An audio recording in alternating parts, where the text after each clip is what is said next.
Bonjour mes amis, bonjour, que Dieu vous bénisse tous et que le Saint-Esprit, l'Esprit de Dieu, l'Esprit qui a utilisé ses serviteurs du passé pour écrire ce dont nous avons connaissance, l'histoire du peuple d'Israël, le commencement du christianisme.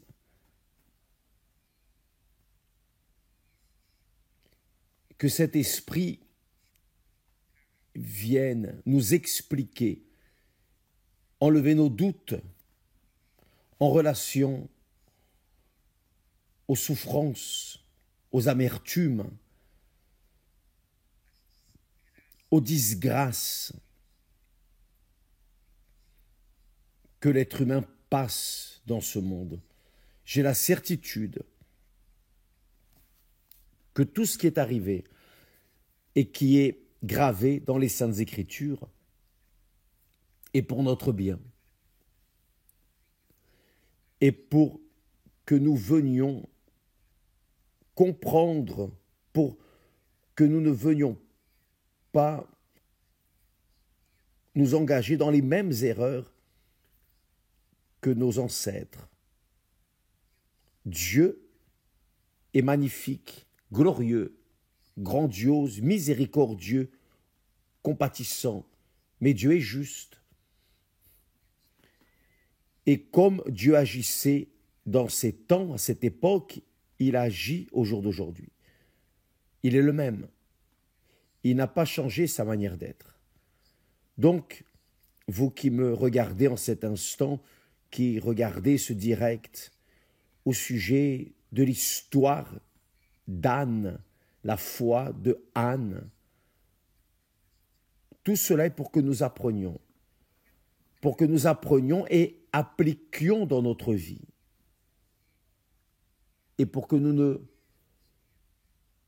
n'allions pas dans les mêmes erreurs dans lesquelles ils sont allés à cette époque. Bien. D'ici peu, nous allons parler de la prière de Anne. La prière de Anne, qui a fait la différence dans sa vie, non seulement dans sa vie, mais dans l'histoire du peuple d'Israël, et qui a laissé une leçon pour toutes les personnes qui souffrent, qui sont pénalisées par ce monde cruel, mauvais, pervers. J'étais en train de penser ici, dans le cas de Anne. Je suis en train de méditer sur le cas de Anne. Et normalement, lorsque nous lisons le premier chapitre de 1er Samuel, nous focalisons dans notre pensée la souffrance, la douleur, les amertumes de Anne, et nous oublions Pénina. Pénina était la rivale de Anne. Nous pensons que Pénina, réellement, était une personne cruelle, mauvaise, perverse. Mais nous ne pensons pas à Pénina. Nous ne regardons qu'avec un regard critique, car elle a été cruelle. Elle a été très cruelle. Elle est arrivée au point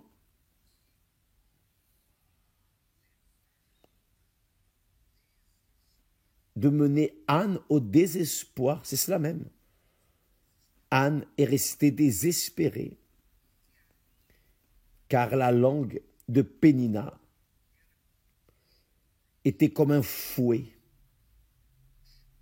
Un fouet. Et la stérilité de Anne était comme une blessure ouverte.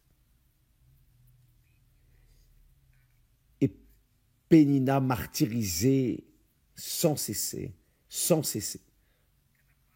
Chaque parole, j'imagine, de Pénina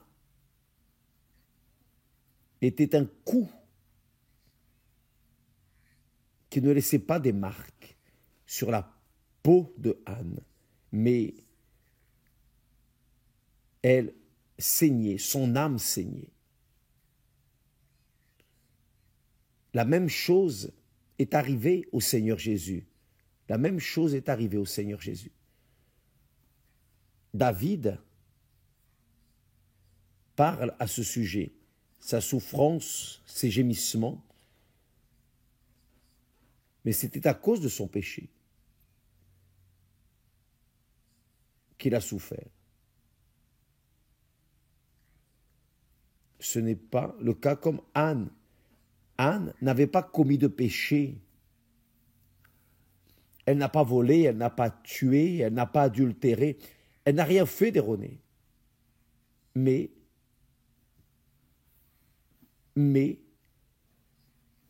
elle a gémi. Elle a gémi. Et Dieu montre que Anne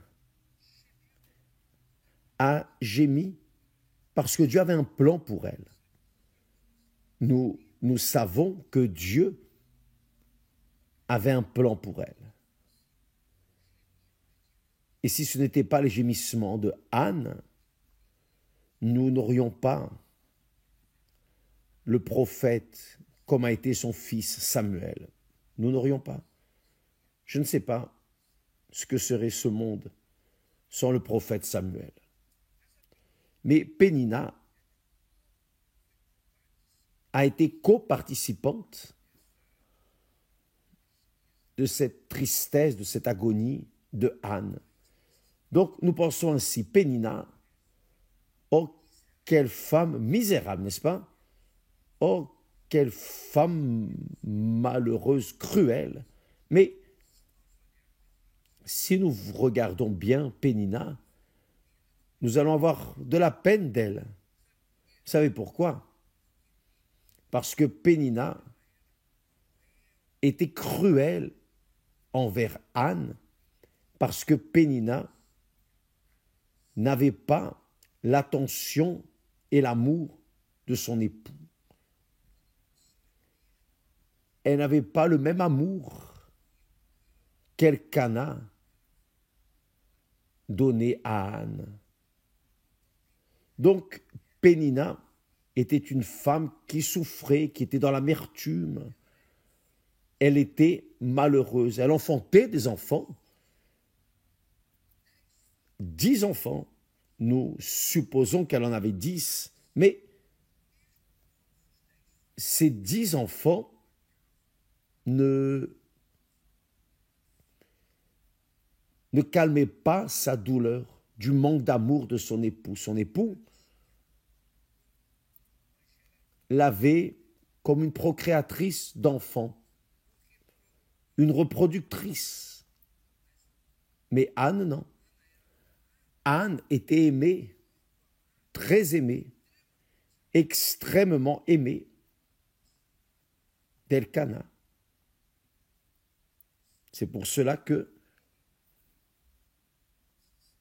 il lui a dit, Anne, est-ce que je ne vaux pas pour toi mieux que 10 fils? Est-ce que je ne vaux pas pour toi mieux? Non. Réellement, tu es un homme très bon, excellent mari, parfait. Mais ma douleur, ma tristesse, mon agonie, Dieu seul peut la retirer, car le problème, ce n'est pas toi, le problème, c'est moi. Je suis le problème. Donc, avec cet esprit désespéré, souffrant, Anne est passée par-dessus la religion. Elle est passée par-dessus le sacrificateur. Elle est passée par-dessus tout. Et elle est allée vers l'autel. Et là, sur l'autel, c'est très fort.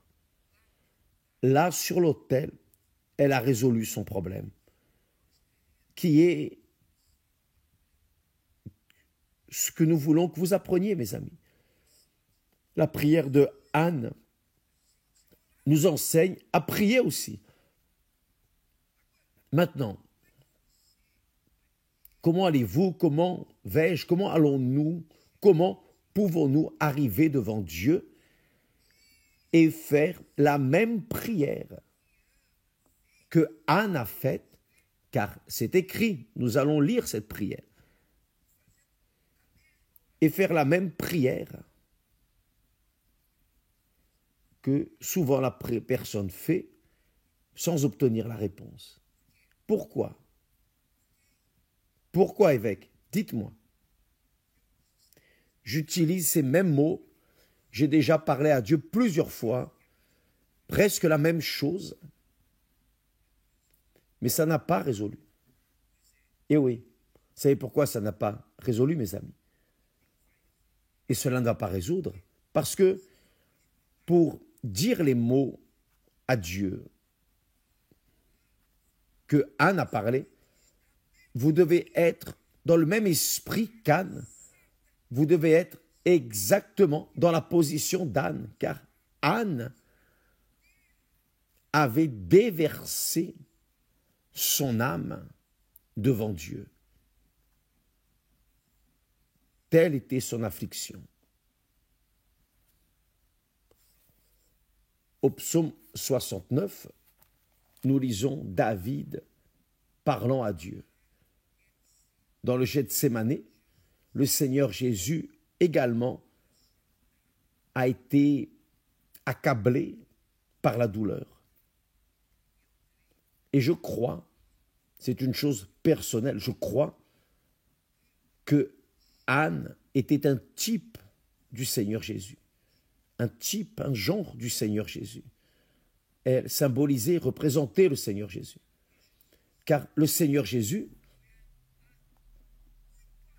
est allé au-delà de Anne, évidemment, bien au-delà.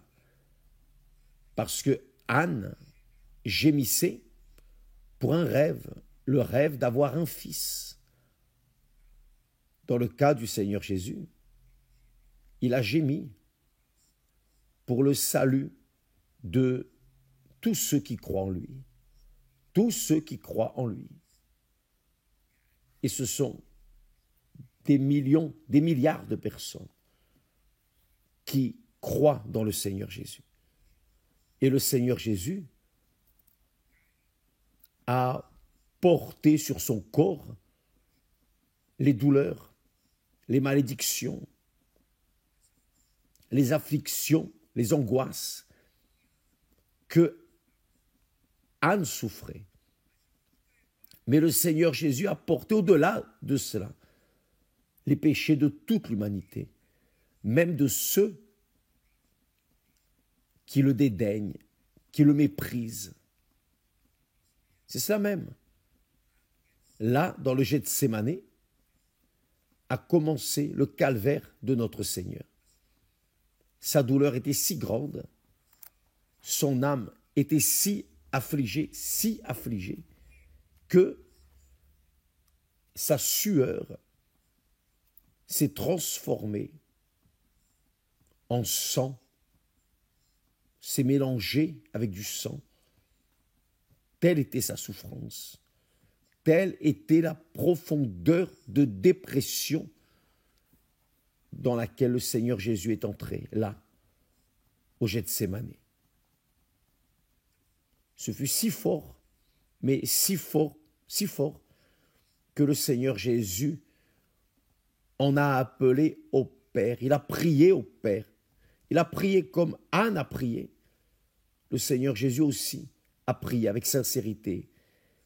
Il a déversé son âme au Gethsémane.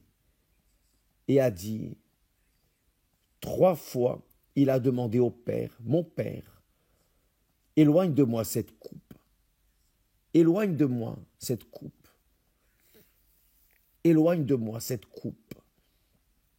Cependant, que ce ne soit pas ma volonté,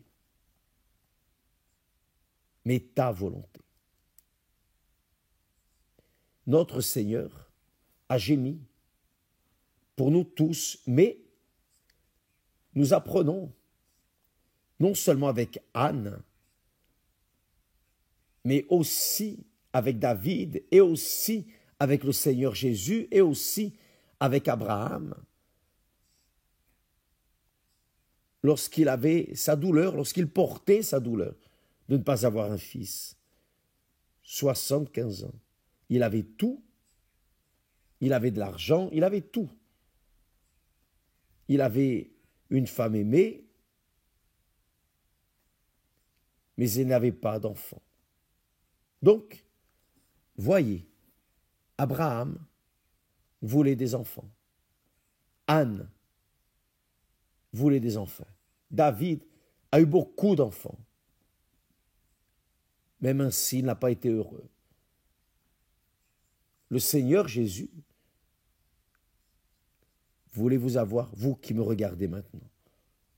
Il voulait votre reconnaissance. Reconnaître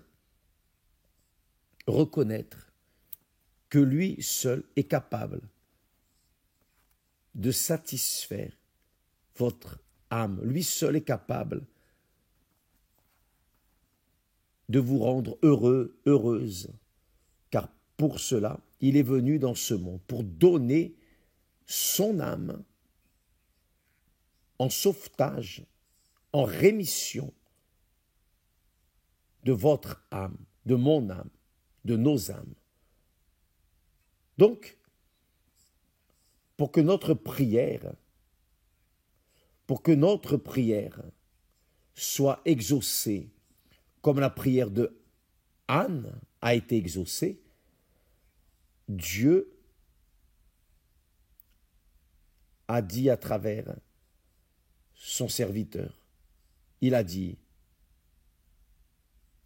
invoque-moi au jour de la détresse. C'est-à-dire, il ne suffit pas d'invoquer Dieu.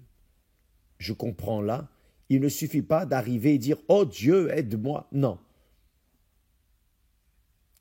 Pour que notre invocation vers lui apporte un résultat, apporte une réponse, sa réponse, il faut que nous soyons dans la détresse vraiment. Car il ne suffit pas d'arriver vers lui sur l'autel et dire « Oh Dieu, aie miséricorde de moi, Seigneur, voici mon offrande, donne-moi ce que je veux. » Non, non. La prière que Dieu veut exige que nous soyons avec l'âme déversée sur l'autel. Ça, c'est le secret. Ce fut le secret de Anne. Car quand Dieu dit « invoque-moi au jour de la détresse », c'est parce que la détresse est, je dirais, le combustible de la foi vivante, de la foi que personne ne comprend, que le monde ne comprend pas. Seul qui a l'Esprit de Dieu sait ce que c'est. Donc, pour que nos prières puissent avoir une réponse, il faut que nous soyons dans la détresse, l'angoisse, la douleur, une humiliation telle que celle dans laquelle était Anne. Et Dieu a permis qu'Anne ait une pénina qui parle à son visage chaque instant. Tu n'as pas d'enfant, tu es comme un désert, tu es comme un sépulcre. Rien ne naît de toi. Mais pauvre Pénina, elle aussi, était digne de miséricorde parce que elle souffrait, elle punissait Anne parce qu'elle était punie par le manque d'amour sincère, pur, véritable de son époux. Son époux ne faisait que l'utiliser pour engendrer des enfants. C'est cela. Mais Anne, non. Anne portait l'angoisse, le tourment que seul Dieu comprenait. Elle aussi comprenait sa douleur. Donc quand Dieu parle, invoque-moi au jour de la détresse, c'est-à-dire que je peux invoquer seulement au jour de la détresse. Non, Dieu nous dit de l'invoquer au jour de la détresse, parce qu'au jour de la détresse, notre âme est par terre et notre sincérité est véritable. Parce que si une prière n'est pas faite avec sincérité et avec ferveur, il n'y a pas de réponse. Donc Dieu dit, invoque-moi au jour de la détresse, je te délivrerai. Voyez la réponse, sa réponse. Et tu me glorifieras. Ce qui est arrivé à Anne. Dieu a entendu la prière d'Anne. Il a entendu la prière d'Anne, mais il n'a pas entendu la prière de son fils Jésus, car il devait porter vraiment la souffrance et la douleur et la malédiction et les péchés de toute l'humanité pour que je puisse être là en train de vous parler, vous enseignant ce que Dieu m'a enseigné, partageant avec vous ce que Dieu m'a donné. Mes amis, pour que Dieu puisse être glorifié véritablement, nous devons avoir des raisons pour cela. Il ne suffit pas de lever les mains au ciel et de dire « Alléluia, Alléluia ».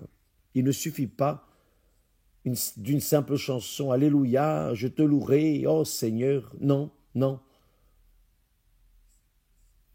Cette prière, la louange, doit avoir une raison, doit avoir un fondement, doit avoir une base. Et la base, c'est lorsqu'il entend notre prière et nous délivre. Lorsqu'il nous délivre, alors nous avons des raisons pour l'exalter, pour le glorifier, pour le magnifier. C'est ce qui est arrivé à Anne. Sa douleur fut très grande, mais quand Dieu a écouté la prière de Anne, Dieu a été glorifié. Et elle, Anne, d'humiliée, elle est devenue une femme bénie. Jusqu'à aujourd'hui, nous parlons d'elle.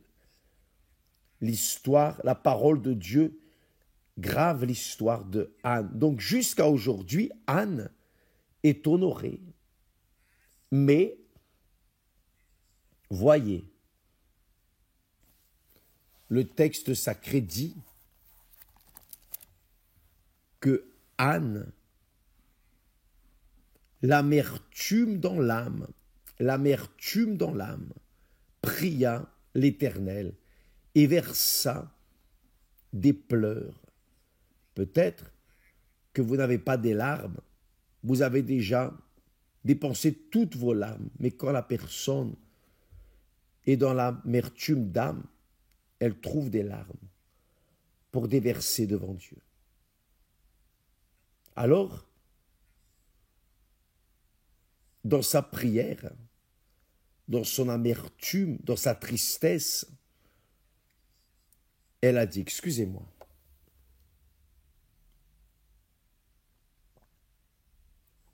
elle a dit, Éternel des armées,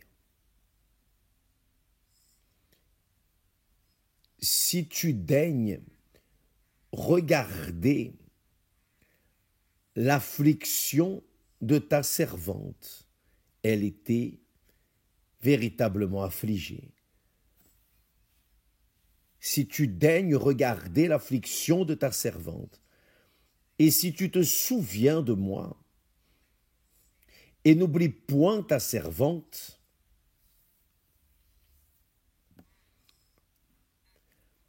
et si tu donnes à ta servante un fils, voyez qu'elle commence la prière humiliée, mais une prière humble, une prière sincère. Elle reconnaît le Seigneur des armées. Et elle parle comme une servante. Servante, si tu daignes regarder l'affliction de ta servante, si tu te souviens de moi et n'oublie point ta servante 2 fois, et si tu donnes à ta servante 3e fois un fils, je le consacrerai à l'Éternel pour tous les jours de sa vie. Et le rasoir ne passera point sur sa tête. C'est-à-dire, Anne était extrêmement affligée, blessée, mais lorsqu'elle a décidé de mettre ce qu'elle désirait le plus, dans sa vie, avoir un fils, elle voulait un fils. Elle avait décidé, je veux un fils. Si tu me donnes ce fils, je le consacrerai tous les jours de sa vie, et le rasoir ne passera point sur sa tête. Et le texte dit, comme elle restait longtemps en prière devant l'Éternel, elle a persévéré, elle a continué à prier. Le sacrificateur a observé sa bouche. Anne parlait dans son cœur, son âme parlait, criait, et ne faisait que remuer les lèvres.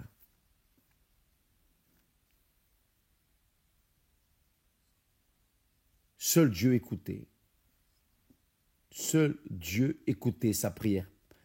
Parce que sa prière sortait des profondeurs de son âme. Et c'est ainsi que notre prière est entendue. Mes amis, vous n'avez pas besoin d'être comme ce religieux hypocrite, ce sacrificateur qui disait de lui-même, « Oh Seigneur, je te rends grâce, car je ne suis pas comme cet homme pécheur, ce publicain, etc. etc. » Non. Dieu veut entendre votre voix. Dieu veut voir votre âme déversée sur l'autel. Vos larmes qui expriment l'affliction de votre âme. Non seulement de la vôtre, mais la mienne, nos âmes. Et ça, c'est le propos du 12 octobre, le deuxième dimanche de ce mois, sans être ce dimanche, l'autre dimanche,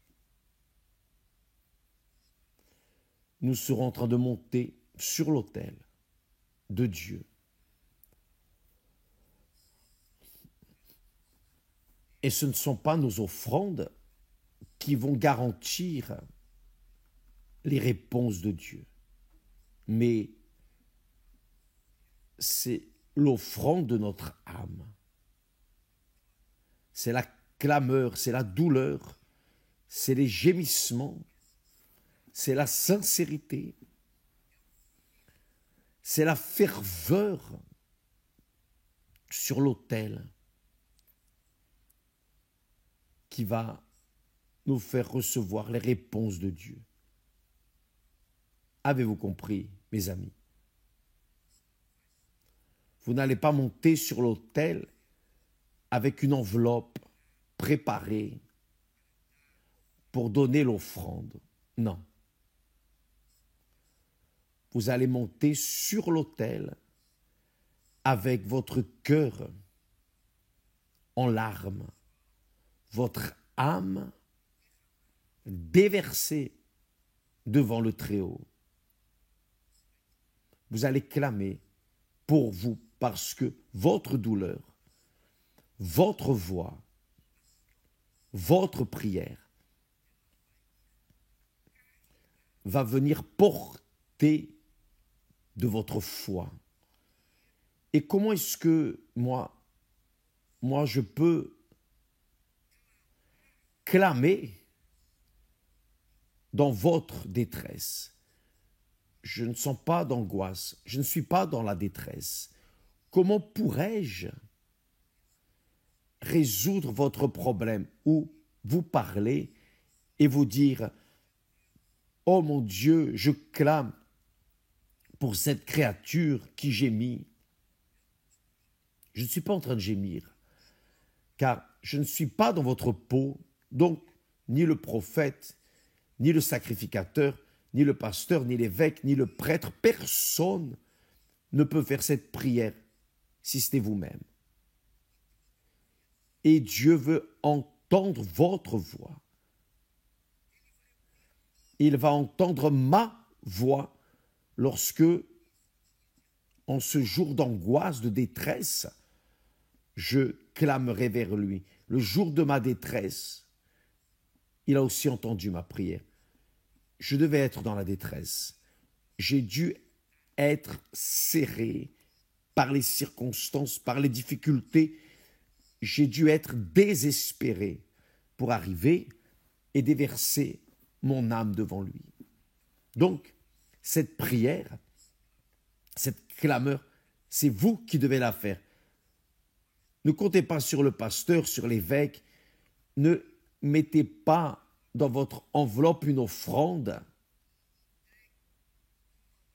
et remettez-la sur une prière en donnant à l'évêque. Non, non, mes amis. Vous allez entrer librement et spontanément. Vous allez monter sur l'autel et vous allez déverser votre âme. Vous allez déverser votre âme. Je ne peux pas déverser votre âme sur l'autel. Je ne le peux pas. Votre âme, vous seul pouvez la déverser sur l'autel. C'est ce que Anne a fait. Elle a déversé son âme. Je dois déverser mon âme. Et chacun doit déverser sa propre âme. Donc, le 12, maintenant, le 12, dimanche, sans être ce dimanche, l'autre, nous serons en train de déverser cette âme. Qui veut, évidemment. Et si le Saint-Esprit vous touche pour donner votre Samuel, mettre votre Samuel sur l'autel, cela, c'est lui et vous et lui. Nous serons aussi en train de déverser nos âmes avec vous, à la même place, au même endroit, devant le même Seigneur,